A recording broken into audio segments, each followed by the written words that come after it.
everybody, Kurt Henry here, mortgage broker at the Mortgage Center. We are your go-to mortgage broker in the Durham region, and this is a weekly mortgage market update just to let you know what's going on in the mortgage market. So one of the questions we get at this time of year is typically around cottages and how can I buy a cottage? So one of the main questions is, can I buy a cottage with less than 20% down? And the answer is yes, that there is options to do that.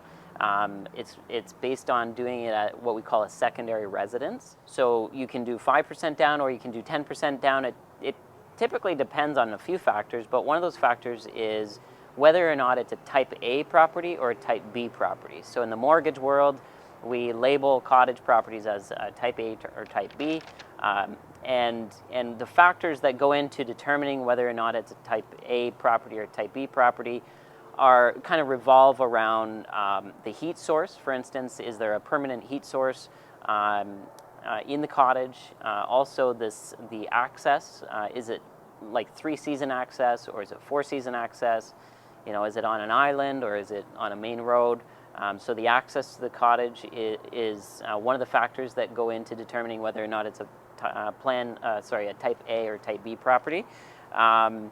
The water source is also another factor that goes into determining type A or type B. In other words, is the water coming out of a well?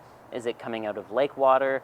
And is there a filtration system on the water as well? And then the other item is the foundation is one of the factors. So is it on blocks? Is it on a poured foundation? Is it sitting on a bedrock?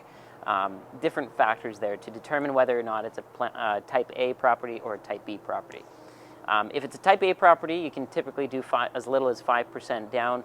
If it's a type B property, then typically you need 10% down, depending on the scenario. Now, there's the other question that comes up with cottages is, you know, sometimes people will have a lot of equity in their primary residence, but maybe they don't have a lot of cash on hand.